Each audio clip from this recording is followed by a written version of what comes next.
Welcome to Electric Evolution with Liz Allan. This podcast is about the journey to a more sustainable future in order for us to be able to do our bit to achieve net zero.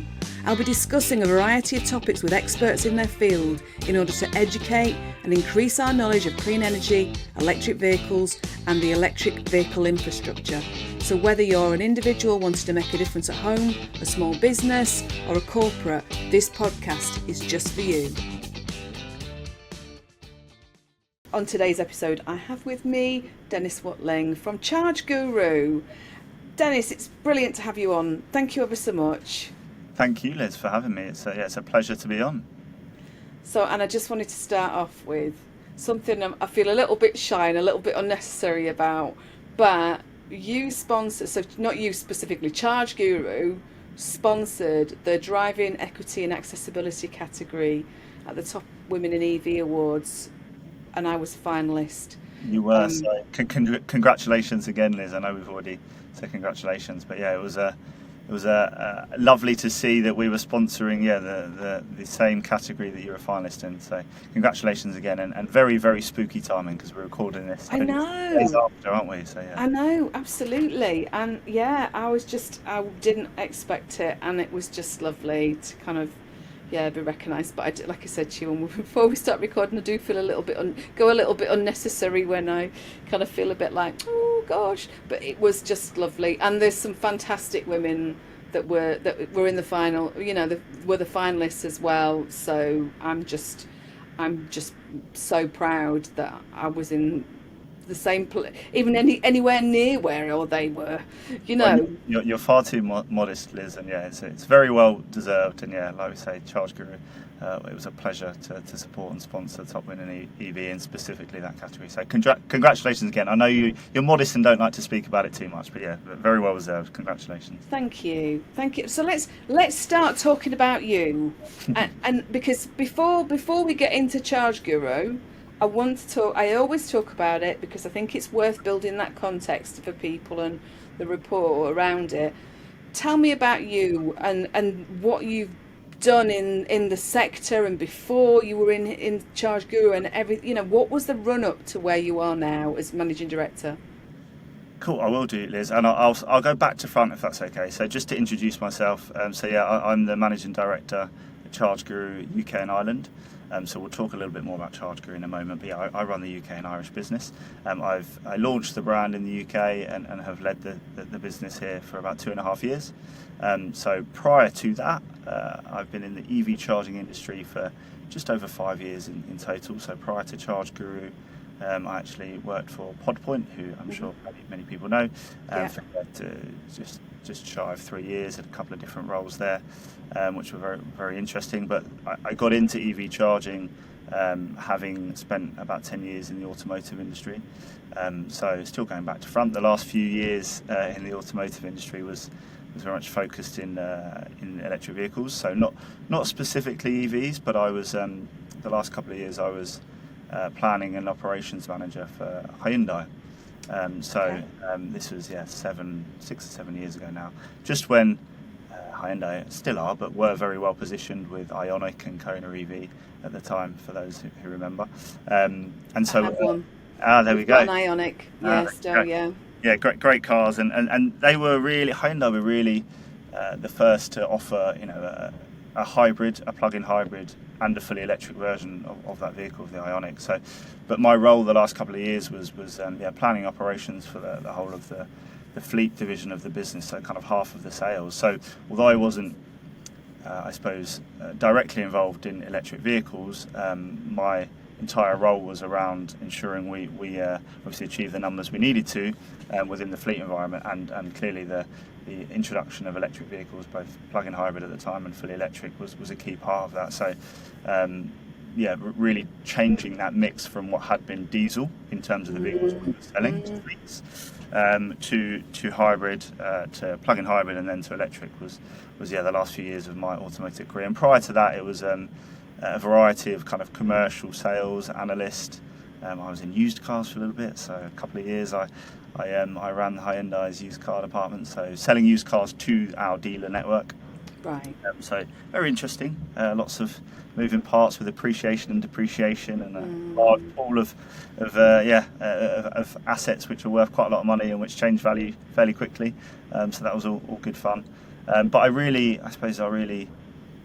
became interested in alternative fueled vehicles in the first couple of years of my career at Hyundai when out of university. So I finished my degree at university and joined Hyundai, having already done a placement year with Hyundai as part of my degree, which is how I got into the automotive industry, really. But I was, as one of my roles as public sector manager, dealing with mainly blue light, so ambulance, police, etc. I was tasked with looking after, shall we say, probably a bit of a hot potato that chucked my way, the first hydrogen fuel cell vehicle. So, yeah, at the time it was the iX35 fuel cell vehicle, and yeah, like I say, we had a bit of a it was a production model, but we had one in the country and worth hundreds of thousands of pounds at the time, I think. But was kind of chucked that and said, we've got to do something with this. Public sector seems like a good fit, so can you look after this for us and kind of talk to people about it. And I had no prior experience of kind of any powertrains at all. I wasn't technical background, so petrol, diesel, let alone hydrogen fuel cell. And it really got me hooked, to be honest. So I spent a couple of years driving that up and down the country. Did you? Yeah, which is why I can safely say I do not get range anxiety because in a fully electric, because driving a hydrogen vehicle, of which there was at the time I think 5 hydrogen refueling stations in the country. Now that there's 75,000 plus EV charging locations, public EV charging locations in the UK, I certainly don't get range anxiety. But, oh my God! Yeah, that was really my introduction into alternative fuel vehicles, and then, like I say, fast forward 10, 12 years and fully immersed in the electric vehicle charging world. I've got to ask you this question before we move on. What was it like? I don't know why I can't imagine it. What was it like driving a hydrogen cell? In terms of what it felt like to drive, exactly the same as an electric vehicle. Okay. Ultimately, because the hydrogen is converted on board to electricity, it feels the same as driving an electric vehicle. Interestingly, I hadn't actually driven an electric vehicle at that point. So now, looking back, I can say it was very similar. But yeah, I spent a lot of time at Heathrow, not to fly to exotic places, but because there was a hydrogen refueling station, there still is one at Heathrow. So all good fun, but it didn't deter me actually from the alternative fuels. That's good. It led you in there. So when did you start with ChargeGuru then? Kind of you came in as MD, didn't you? Correct, yeah. So I launched so we'll talk a little bit about ChargeGuru actually. So yeah, I've been at ChargeGuru, in direct answer to your question, Liz, about 2.5 years now, and I launched the brand in the UK a little bit after that, so just over 2 years ago.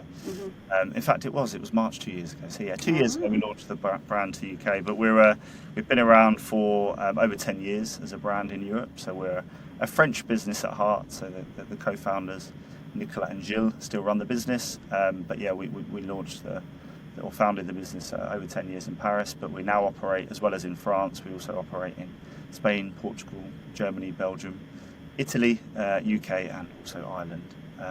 So yeah, we've been running the ChargeGuru brand for 2 years now, and launched, which I think we'll talk about in a bit more detail today, launched our fully funded solution in the UK a little bit more recently, so kind of 9 months ago in the UK. So let's have a little bit of background. Besides, you've just said about kind of the founders. What did ChargeGuru start as over in France, and what have you launched in the UK? Because it's a little bit different, isn't it? I'm saying it's different. It's based on one of the models. Am I right? Over in France. I think I'll tell you what I'll do. I'll try and keep it concise, but I probably won't do it full justice because I, of course, was not the founder. But I'll give you a quick 1 minute whistle-stop tour as to why the business was founded. So the co-founders had different kind of backgrounds, but one of the co-founders was the CEO of, most recently, before starting the ChargeGuru brand, so still 10 or 12 years ago, but was the CEO of a company called G7, which is a taxi firm in Paris. So it's the largest taxi firm in Paris, around I think 8,000 drivers on that platform. And actually it's very much like an Uber platform, so the ride-hailing platform that we know, and I'm sure most of us have phones. So very much a tech-driven kind of platform.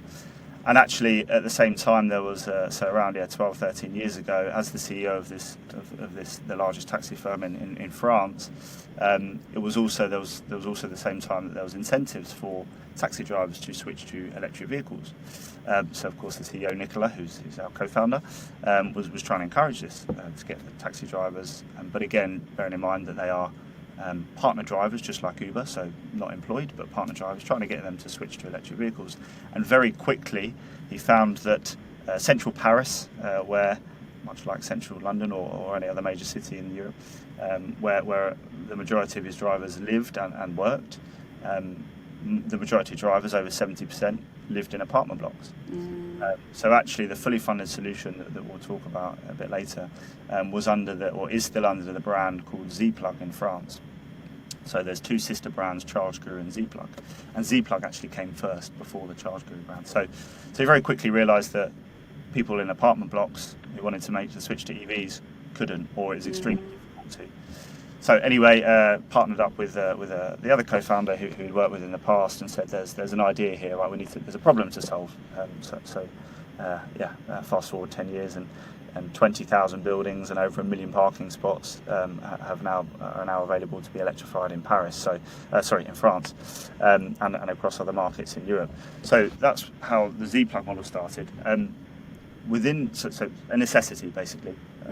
It's a clear gap in the market for electrification. People who live in apartment blocks, there's not really a solution at the moment, a viable, cost-effective solution for people to charge their vehicles. So that was how the brand was started. Fast forward another couple of years after that, and they had some traction. Nicola had left G7, to run this business. Had some traction there, but very quickly they found that as they were starting to install these charge points in apartment blocks, they found that the quality and the customer service and maybe the journey that they went through with different electrical contractors, i.e. installers, this was 10 or 12 years ago, but that journey that they went through varied a lot in costs and everything involved in that journey. So bear in mind the background around the G7 Uber stuff, actually they realised there was another business model here, which was like an Uber type model but for installation of EV charging points. So off the back of the founding of Z-Plug, they actually founded another business, which was ChargeGuru. So it was actually that way round. So even in the UK, we launched ChargeGuru first and then the fully funded solution. So what ChargeGuru do is essentially enable EV charging across most routes to market, but certainly for at home. So whether you live in an apartment block or on a terrace or semi-detached house with a driveway, we try and make that as simple as possible. But the model itself is very Uber-esque, shall we say. So we have partner installers, and we handle everything in the middle, and we are the point of contact for the customer throughout the whole journey and also post-installation. But ultimately, those services are delivered by our partner installers. So it's a very efficient, scalable model, which is how we've been able to scale that across Europe, across 8 countries. Have done so over the last 10 years. So that is maybe more detail than needed, but that hopefully gives you an idea of how we've got to where we are as ChargeGuru. And in terms of how we differ currently in terms of like the French market or other markets in Europe, specifically France, Spain, Portugal, where we're most mature, and we've been the longest, versus the UK is very much our kind of public and destination charging offer. So what I mean by that is we are a kind of a traditional public CPO in those markets, especially so in France, in Spain, and in Portugal. Whereas in the UK we're not a public CPO. We're not really looking to be one, to be perfectly honest. Right. So that's probably the main differentiator between the services we offer in those first few markets that we entered versus what we offer in the UK. So if we look at what you call your fully funded solution, because I was going to actually point out specifically relating to this when you're talking about apartments, like you kind of alluded to, with regard, in Paris and big cities like that. It's very difficult, or it has been very difficult, because there hasn't been very much ability for people to be able to, charge if they live in an apartment block. Hmm. I was talking to, funnily enough, I was actually talking to an Uber driver a few weeks ago, and he was talking about just that. You know, he was, his words were, he was told by the dealership that it would be cheap to charge, but they obviously didn't, or if they did know that he lived in an apartment block, they didn't kind of provide that information. He basically said, look, it's costing me more than I thought, and actually, something like what the solution that you're talking about provides, the ability to home charge, doesn't it, to certain types of apartments with a number of spaces. Do you want to just explain a little bit how it's not certain types of apartment, it's more the number of spaces, isn't it, that you kind of require? Indeed, yeah. So yeah, thanks, Liz. And it's interesting because it's a common theme across lots of Uber and taxi drivers, and actually just as we say, people who live in major cities or towns, really. So the our fully funded solution, I think to your point, is important to almost open with the buildings that it's available to, and it is, like you say, very much the building itself, so not the individual or the vehicle, anything like that. It's very much the building that is eligible for our solution. And the reason there's an eligibility criteria is essentially we're investing in that building. So just like any business, any individual, when you're investing in something, then you're kind of doing your own due diligence and checks. So the criteria itself is essentially if the car park is underground, covered, or sometimes called undercroft, so not a fully exterior car park essentially. So it has to be underground, covered, or undercroft, and it has to have at least 30 spaces, essentially parking spaces. We can come on to in a moment why that is, maybe, but that's kind of the details around the buildings that are eligible for our fully funded solution. And just to talk about what that is, so when we say fully funded, really important to note that is fully funded for the freeholder, so the person that owns the building, and or the property management company, so they don't have to invest in anything. Important to note that the resident themselves, when they want to charge it does cost them something. Unfortunately, it's not just completely free for everyone, because obviously Can't do it. You won't make any money. no, we literally wouldn't. We'd just spend lots of money. But yeah, the purpose of the fully funded solution is to essentially have a private investment, so from us, to enable the residents within that building to have at-home charging. And the reason we say enable, I mean, people who maybe don't live in apartments or aren't familiar with the complications around installing chargers in apartment blocks might say, well, why do we need ChargeGuru to invest in the building? I can just, if I'm a resident, I'll just pay for my own charger to be installed. And theoretically, you absolutely can. But there's a few considerations there. And I think the first, probably even before you get onto cost, the most important thing there is you will require freeholder, so the company or person, but normally a company that owns that whole building. You might not even know who they are, because there's no reason really you'll know potentially the freeholder is. So you will need freeholder and or property management company approval to install that charge point, because your cabling, etc., will be in a communal area. So you need that approval regardless, is the first point. So even if you wanted to, and even if you were willing to pay lots and lots of money, it doesn't mean you can do it, is number one.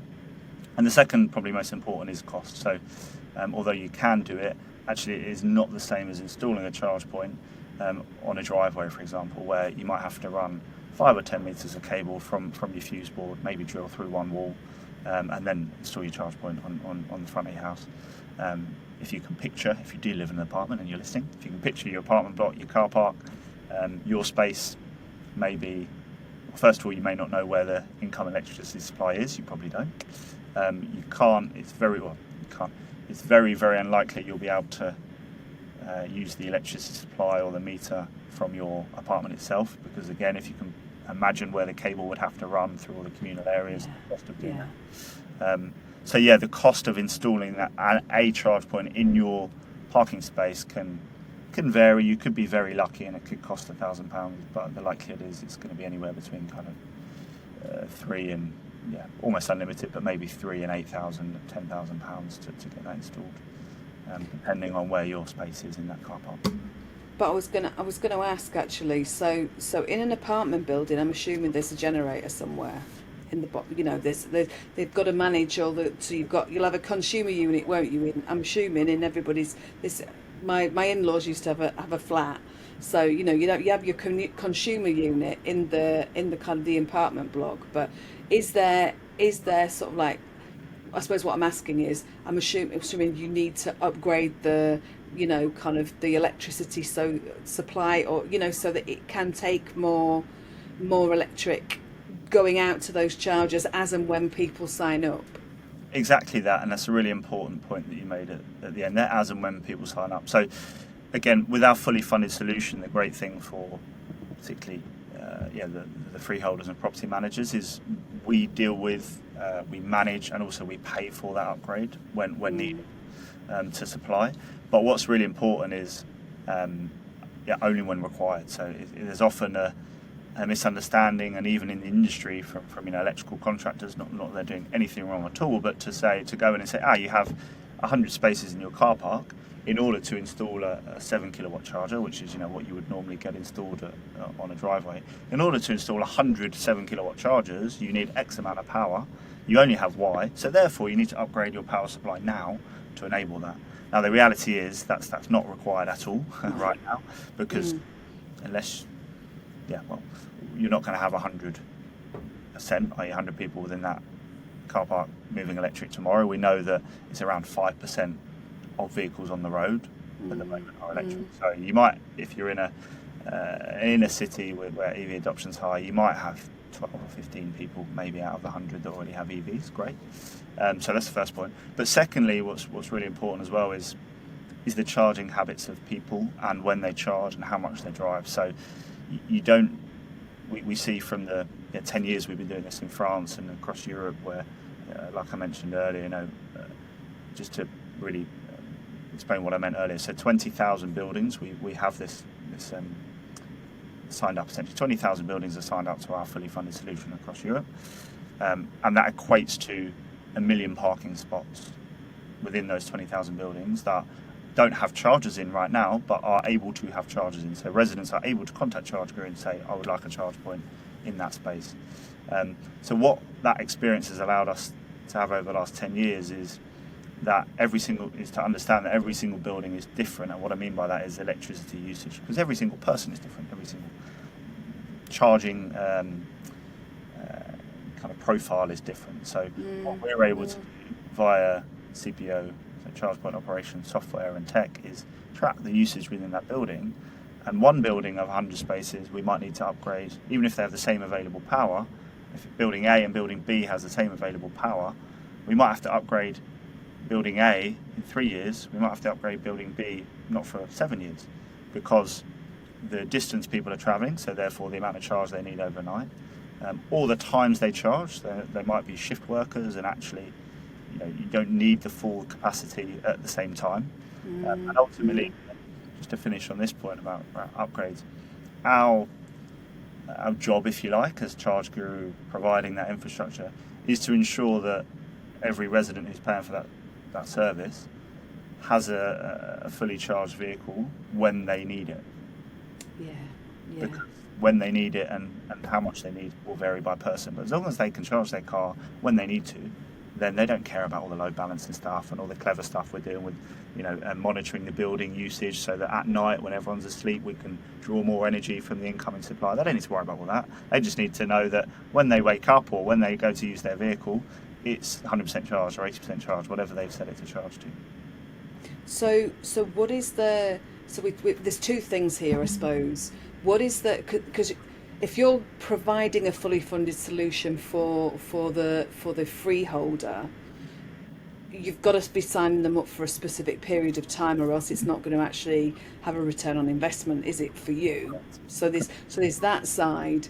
So how does, I'll ask two questions. So how does that side of the contract work, and then sort of can you explain about those individuals who want to install a charger? What is the process that they go through, and what are they paying for? How do they, how much are they paying? Kind of, because I think you might have told me before that there's a subscription involved. So that's kind of two things. How, because one's got to work in conjunction with the other, hasn't it? Exactly, and we'll go in exactly the order you said, Liz, because the building needs to sign up first. Basically, we of course can talk to, and we do talk to residents before the building signs up, but the building needs to sign up first. And what they're signing up to, as we said, they're not paying anything, but they're signing up, or essentially signing a contract that says we are happy and we are willing to allow ChargeGuru to install electrical charging infrastructure within that building. So that's essentially what that contract says. So just before we move on to the kind of payment setup for residents, if you imagine a fibre, an internet provider, it's exactly the same principle, right? So you will get normally letters through your letterbox when Virgin or BT or any other do the same thing with that building. So if you live in an apartment block, you'll suddenly go, I've had over the last 3 months, I've had some flyers from Virgin, for example. That'll be because Virgin will have recently signed an agreement, just like we will do, with the building that says, we're going to allow you, Virgin or BT, whoever it is, to install your fibre connectivity into our building. Yes. So it's the same principle where we sign a contract with the building that says that building is allowing us to provide a service to its residents. That's what that contract is. So we do that, first of all. And like I say, for us, that's actually more on us ensuring the building's eligible for our parameters, and touch on that really quickly. They're commercial reasons, to be perfectly honest, Liz. So if we're investing in that building, we have to have a valid kind of commercial model which says we will eventually make money out of this. I'll be honest, it's a very long payback period. Yeah, as you can imagine. As you'll understand, you don't need to be a mathematician when I tell you the costs for the resident, which are pretty reasonable. You can stick it in an Excel spreadsheet, and if you know anything about industry, the EV charging industry, you'll work out that it's quite a long payback period. But yeah, the eligibility from our side is, this building works, we're happy to invest in this. We sign the contract. And then on the second part that you mentioned is for the resident. So there's 3 cost elements for the resident. Again, kind of very, very similar really to fibre, but so it's a very good comparison. So there's a one-off cost to have the charge point installed in your individual charging space, in your individual parking space. So that is in line with a driveway installation. So a pretty good value. So around £900 for that installation. You also then own that charge point. So you don't own any of the cabling up until the charge point, because we're investing. But that's yours. That 7 kilowatt charger is yours. So if you move, the cabling will stay there, and it'll be capped off or whatever you have to do. But you can move with that. Exactly. Or you sell it on, I'm assuming, to the next person. Yeah. Exactly that. So the good thing, and the good thing is that residents are able to do exactly what you said first there, Liz. It's their charger. If they want to take it, they can, and it gives them kind of peace of mind. The reality is, again, across the last 10 years, what we've seen is that happens in less than 1% of scenarios. And actually what the resident does is just, as part of when they're selling or selling their property, or maybe just moving, no longer renting, they go, we'll just leave it there because it adds value to the property, and we'll just get a new one installed when we move. So that's the first payment. So them paying one-off fee for the charge point installation, and then they own the charge point. There's then a subscription fee, a monthly subscription fee, of around £20 a month. That is, I'll come to the third point actually, it's probably even easier. So subscription fee, and then the third cost is the cost of the electricity they use, so pay as you go essentially. So the subscription fee does not include any electricity usage, so even if you didn't charge for whatever reason for that month, you still pay your £20. And then the electricity usage is just pay as you go. Now the really important thing here, and to your Uber driver that you had a conversation with about cost of charging, is that cost per kilowatt hour is in line with the domestic price cap. So unfortunately it's not at the 7 and 8p night tariffs that you can get on a driveway yet.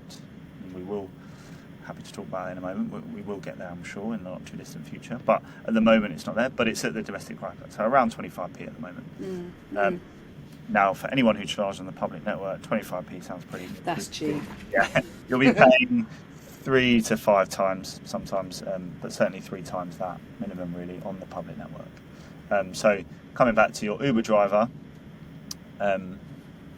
whether he or she was sold or missold is a different matter, the electric vehicle, but ultimately we know from pretty much all reports, but even the fantastic cost of driving electric report recently that came out from Electric Vehicles UK, which is a great report, but still underlines the fact that if you can't charge at home, or if you're doing the vast majority, if not 100% of your charging on the public network, then actually the cost of running an EV is pretty much in parity with the petrol, diesel, or possibly more if you're really only using rapid charging. So the importance to charge at home is not just convenience, but it's the ability to access those pence per kilowatt hour rates that are a third or only a fifth of the public rates. Nice. So, I mean, you're really giving people that ability, though, who are in those apartment buildings, and I know like you're saying, you've got to make it into a viable. It's got to be a viable business model, or else there's no point.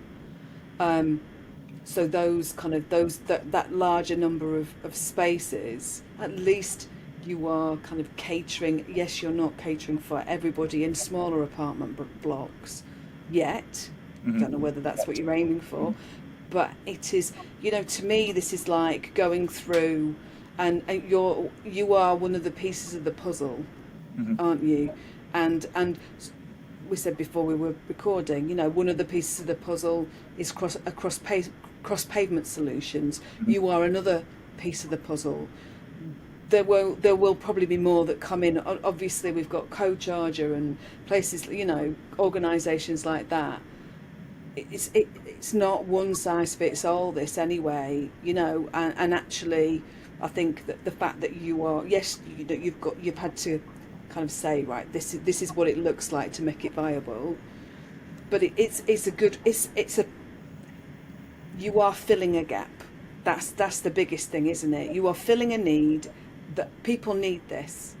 Indeed, and that's absolutely the principle behind it. We don't, and again, Liz, as we said before we start recording, we certainly aren't ones to say ChargeGuru are able to provide solutions in absolutely every single scenario, because that's not what we're here to do. We're here to hopefully plug a gap, or as you say, put a piece of the jigsaw in that at the moment in the UK isn't being solved.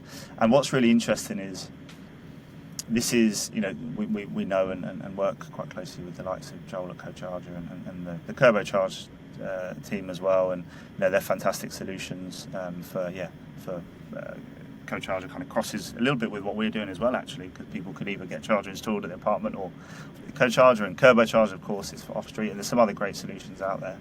On street, and there's some other great solutions out there. So we're absolutely genuinely, and I explain how the business was born, if you like, in Paris 12 years ago. We genuinely do want to enable a more sustainable energy network, and we're doing this our little bit.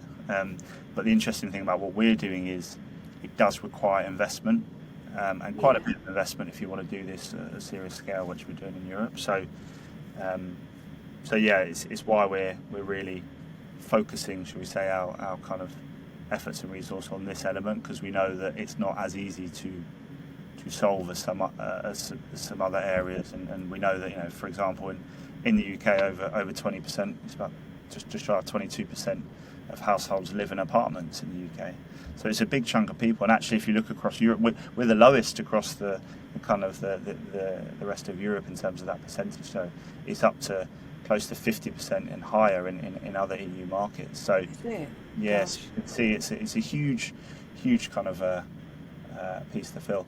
And interestingly, in the UK, we know that the infrastructure grant has been available for a number of years now, and it's through OZEV, the OZEV infrastructure grant for landlords, specifically in residential car parks. So trying to solve this problem really, but there still hasn't been huge. It's great that they've extended it, OZEV, so thank you, OZEV, for extending that. But there hasn't been huge uptake of that grant. So it really, we do believe it really comes to the stage where there has to be a commercially led solution. There's only so much government funding can do. Yeah. And the reason we say that is even in the government funding scenario, it still requires first of all, a willing and proactive freeholder or property manager to engage, because as I said earlier, without their permission and without their buy-in, you can't do anything anyway, because it's not you don't have the right to. So you need that, first of all. So you need them engaged, which unless people like us are going to do, then the likelihood is they're probably not going to engage. But secondly, and probably more importantly, is the money element. So even with that grant from the government, it does not cover the entire cost of everything. No. So a freeholder No. or property manager is still going to have to invest in that infrastructure when there's lots of other things that's going on that maybe isn't their priority, and they don't really want to spend money on it at the moment. So yeah, it's although it's only a small piece of the puzzle, shall we say, that we're trying to solve. I say small, like I say, actually It's significant. 20% of the UK, and kind of if you look across all of Europe, it's average about 45% of the population in major European countries live in apartments. So yeah, not a small one, but in terms of the piece of the puzzle, we're not the entire solution, but we're certainly trying to solve it. But do you think that grant is the reason why people aren't taking it up, or is it? I mean, I always talk about, kind of that misinformation, and because there's two sides of this in my mind. Part of it is, is it misinformation that is having a knock-on effect with the grant uptake, or is it just, and we do find this, don't we, that government doesn't always shout about money they're giving out. They've not got a public information campaign with, loud hailer going, excuse me, there's lots of money going here. Is it either of those, or both? I think it may well be both. It might be a little bit of the latter, but I do really think it's the former. And again, it's no one's fault. It's not that the government aren't putting enough money behind it. It's certainly available, like you say, and maybe they're spending more than we think they are, as in we as ChargeGuru think they are. But our experience is we work with freeholders, property managers directly because of this fully funded solution, and we work with, again, across Europe, but now specifically in the UK with a lot of the largest ones, and they haven't got solutions in place. So that tells you inherently that they are not accessing this funding, and they're either telling us directly it's because, well, yeah, but then I'd still, the reasons such as I still have to pay for it, even though there's funding available, I have to pay for the balance. Probably even more importantly, equally as importantly, is well, who's going to manage it once it is installed? Because I still, as a freeholder property manager, I still then have to manage it. What if something goes wrong? We spoke about electricity earlier, and how it has to come on the communal meter rather than the individual residence meter. So in that car park environment, all the energy that's being used for those charge points would come from a communal supply. So essentially the freeholder or property manager would be paying the bill, and then would have to go after the residents to say, right, you owe me X amount of money because you charge this much. Of course, all that is absolutely viable and technically quite easy to do now because of all the software. But ultimately, freeholders, property managers don't want to be doing that. They don't want to be saying, right, okay, so I've got all the data from the software, and now I have to go after the residents. I have to ask Liz for £62.50 this month because she charged however many hours. They don't want to do that. And when a charge point breaks down, well, is that our responsibility to go and do that? Okay, and I installed shared charging using the infrastructure grant, and I had 100 spaces in the car park, so I installed 10 because the EV adoption's only at 5%, and then I thought that would do us. And then now an 11th person's bought a car, and I'm getting loads of grief because they can't charge it. So all of these things, that the grant money is fantastic, and it was absolutely, personal view now rather than ChargeGuru, personal view that it was the right place to put money behind, because we know that driveway charging is, I almost want to say, solved, right? There's lots of great professional, including us, but lots of great players in that space that if you want a charge point installed in a driveway, you can get it right in the UK. It's pretty hassle-free and a reasonable cost. So the government putting money behind apartment blocks and on-street parking, completely agree with, but it doesn't solve the issue on its own, is the point. So just like on street, without the likes of turbocharge solutions, just because there's money there doesn't mean you can have a solution. So So yeah, I was gonna ask you if there's, I suppose, if you're talking about private landlord or freeholders, then there's, it's their land, isn't it? indeed. So, is there still a need to go to the local authority for planning permission for anything, or is it just all under that? No, it's all under the agreement we signed with the freeholder. The only thing that is the only kind of third party involvement, if you like, is the DNO, the district network operator. Right. So, regardless of whether there's a power upgrade required, so we spoke about that earlier. So regardless of whether we need more power or not to that building, to that car park, either way we still involve and have to involve the district network operator. But they are commercial entities that are used to working, not necessarily our solution because we're quite unique in what we do, but they're used to working with people like us saying we're going to install EV charging points essentially. So although it varies in terms of timescale of how long things take by different DNOs, broadly, it's not a super complicated process. They understand it, and it's not like a planning process with a public sector body for sure. And so since launching the fully funded solution, then what kind of reaction are you getting from the freeholders now? Are they kind of starting to sit up and listen a little bit more now? Yeah, absolutely. Well, I suppose in a word, what's on the reaction is it's been fantastic, really, as expected and as hoped because of what we've done in Europe.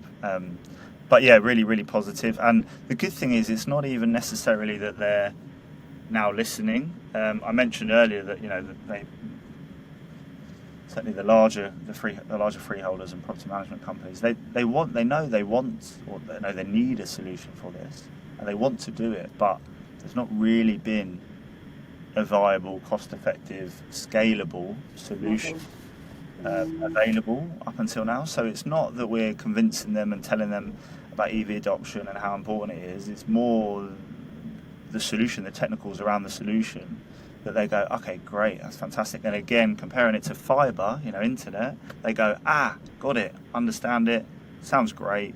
Where do I sign? please, that's great because I've got loads of residents across all of my portfolio saying I need EV charging, and at the minute we don't really know what to do, or we've done something and it hasn't really worked, whatever that something is. Just a final point on that as well. One thing that maybe they are realising is like a safety element, having a solution like ours installed across their portfolio with one business, professional, qualified business owning and managing and maintaining that infrastructure is considerably better than actually residents doing their own thing. Yeah.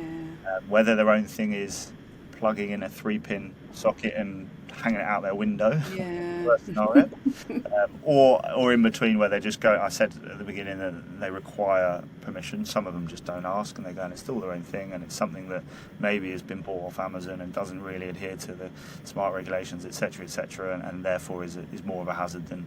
And I don't want to scare people. That doesn't mean that EV chargers are a hazard. They're not. But of course, by having something that is not been through a professional party Test. Yeah. exactly, and essentially that the freeholder isn't aware of. Basically, they don't know that charge has been installed because the resident's gone and done their own thing. And if you're put yourself in resident shoes, you kind of go, well, if they've asked the freeholder said, nope, sorry, nothing I can do, I can't provide you a solution, then they've gone, well, I'm going to do something anyway. Whereas at least if when that resident asks, they can go, don't worry, we're working with ChargeGuru or similar, and here's the solution, here's here's what you can do, then it really gives the freeholders confidence that everything's going to be done properly in their portfolio, which of course is very important because they have hundreds of millions or billions of pounds worth of property that needs to be they need these things installed on properly. So do you think at some point you will be looking, because like you say, you've got the covered, what did you call it, it's like undercroft. I've never heard of undercroft, but I get what you're saying.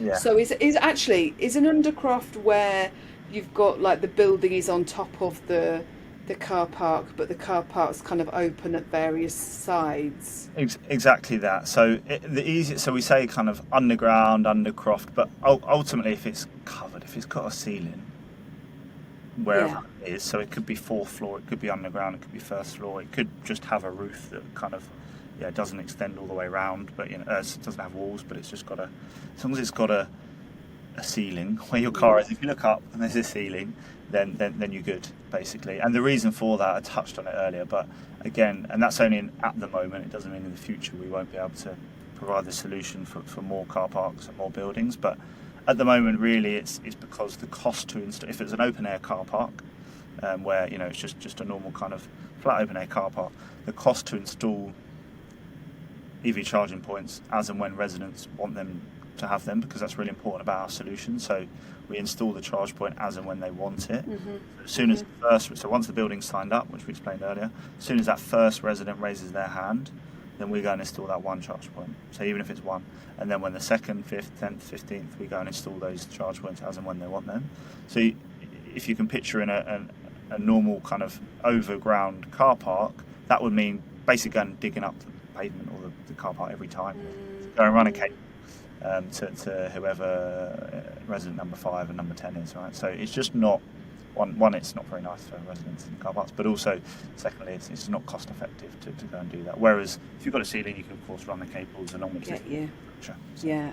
Oh, yeah. And going back to that safety element as well, if you're kind of installing them in undergrounds or kind of, covered car park, you need to make sure that it's you guys that are installing it and not just, a resident's chucking it in there, because from a safety element, you want to make sure that that it's installed correctly, don't you? Indeed. Indeed. Not just like budget and leg it from down the road who came in and chucked it in. And also the maintenance bit as well, not just from a management point of view, so for the freeholders so they're not getting phone calls from residents, that's kind of a pain, but again from a safety point of view and a regulatory point of view, so their duty of care.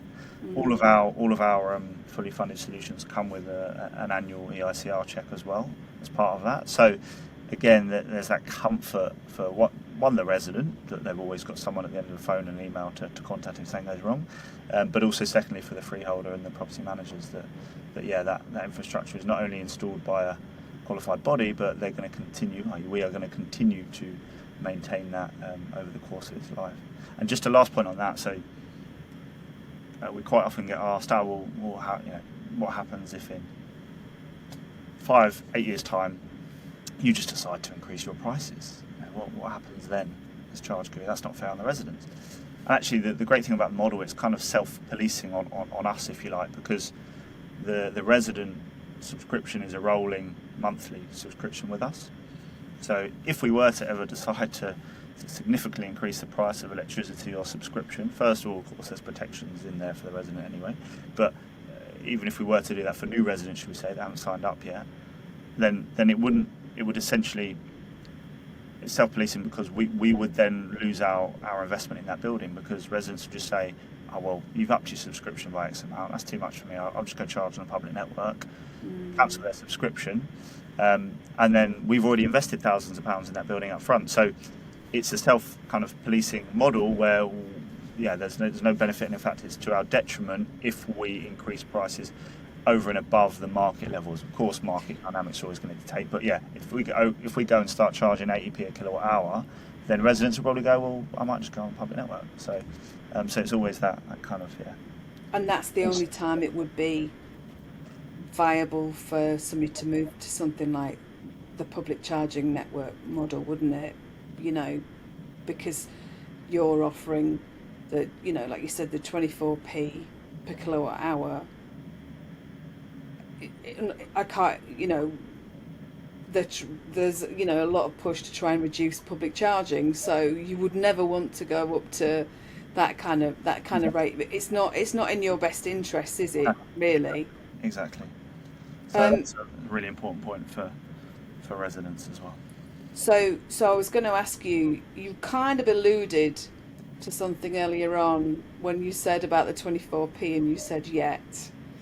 Are there any potential kind of if you can't say, then that's fair enough. But are there any potential partnerships that you are looking or working towards to kind of um, make a difference with the prices, or other kind of partnerships that you're sort of working on for future, or other things that are happening with Charge Guru?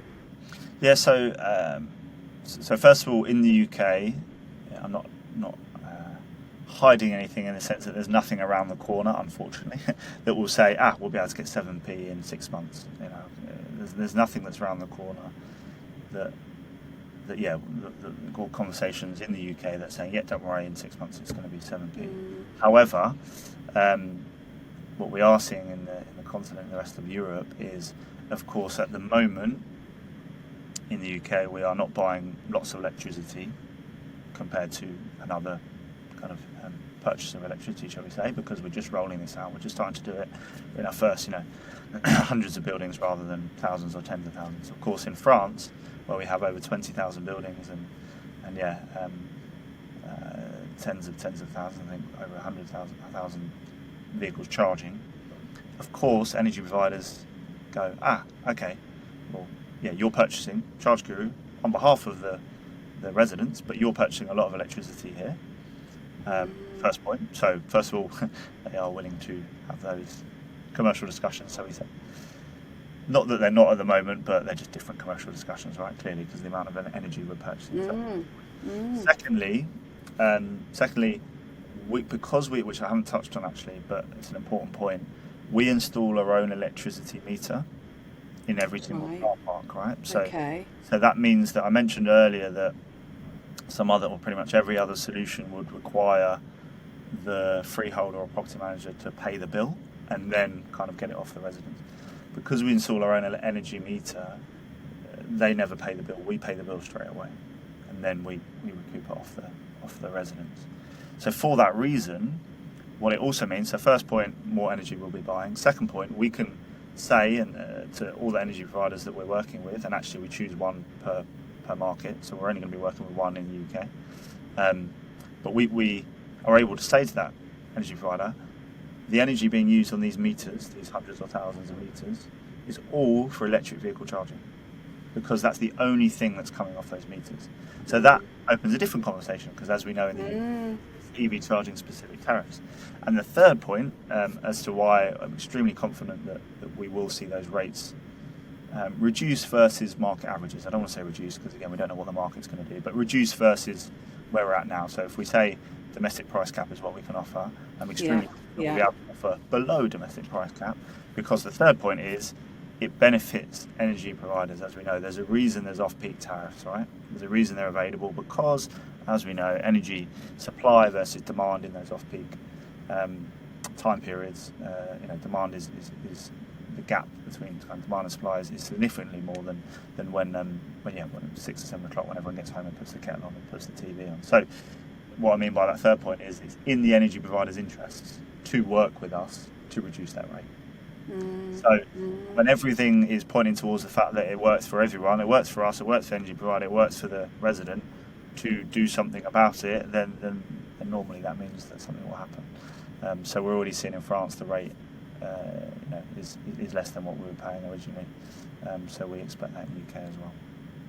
Be good to see, wouldn't it? Start seeing that kind of because obviously an energy provider, they kind of forecast. They do lots of forecasting anyway and hedging, so it's in everybody's, yours and their best interest, isn't it, to actually kind of look at how this works. So that's really good.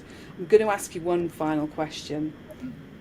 What do you see? What would you like the future of Charge Guru to look like? Good question. I think having a tangible impact. So if we fast forward 10 years, being able to say we're having a tangible impact on on air quality and more widely global emissions. So air quality on a local perspective and global emissions. That's where I would like us to be. We make an impact, of course we do, but in the grand scheme of things, it's unfortunately fairly small. But actually, I genuinely do believe with this fully funded solution, we mentioned the percentages earlier, 20%, more than 20% in the UK, 45% across Europe. If we can get to a stage where we've enabled a big chunk of those people to electrify, then you can start to say, okay, ChargeGuru actually has positively contributed to that kind of mass shift to a sustainable energy network, and that really is where I'd like us to be, and I think we can get there. And actually, do you know what? And I talk about this a lot in the stuff that I write on kind of LinkedIn and blogs and things. It's about incremental change. Mm-hmm. And all of the stuff that you're talking about, like I said to you, and I wasn't trying to belittle you at all, the small piece of the puzzle, we're all a small piece of the puzzle, except you're bigger than, it's kind of, it's that impact, but it's those incremental changes that make something that's really big and something tangible.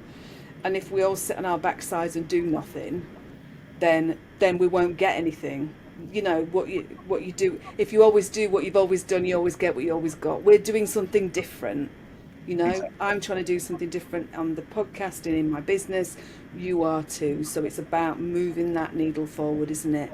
Indeed. And hopefully in 10 years' time, Liz will sit down again and we'll say, look how much CO2 emissions we're saving, and look at the air quality improvement in the areas in the cities. We've got a really nice, cool map, as you can imagine, only via Google Maps or whatever, where you input all the buildings that we're signed up, and you can see the heat maps. It'd be really cool in 10 years' time or 5 years' time to say, and look at the air quality improved where we've got all these buildings signed up, because we know it is, like you say, it's incremental and it is tangible. If you change 30% of the cars in that city, if we enable that change from petrol, diesel to electric, then the air quality we know does improve. So yeah, exactly. So just like I say, we're all part of a bigger puzzle, mm-hmm. and we just need to keep moving forward, and that's what my thinking is. But look, on that note, I just want to say thank you.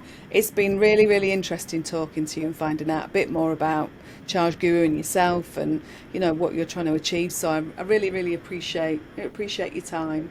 No, and likewise, thank you very much again for having me on, Liz, and hopefully it's been slightly useful for yourself and listeners, and a real pleasure to talk to you.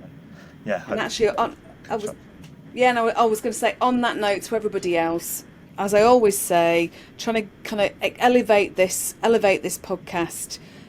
It's more the message, really, and we just need to kind of get it out there as much as we can. So, again, incrementally, it's kind of just starting to raise the ceiling a little bit and provide a little bit more education and information to people. So, we're on LinkedIn, we're on YouTube, we're on on all the audio platforms. So like, subscribe, do all those wonderful things, and just thank you for listening and watching, and thank you, Denis. It's been great. Thank you. So, to everybody else, thank you. I'll see you next time. Bye. Thank you for watching Electric Evolution. I really love bringing you these weekly conversations about sustainability, renewables, and building a cleaner future together.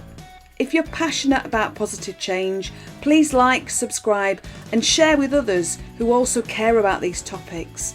You can also download our white paper, Plugging into the Future, at fullcircleci.co.uk and join the discussion on improving sustainable transport, or email me at liz@fullcircleci.co.uk.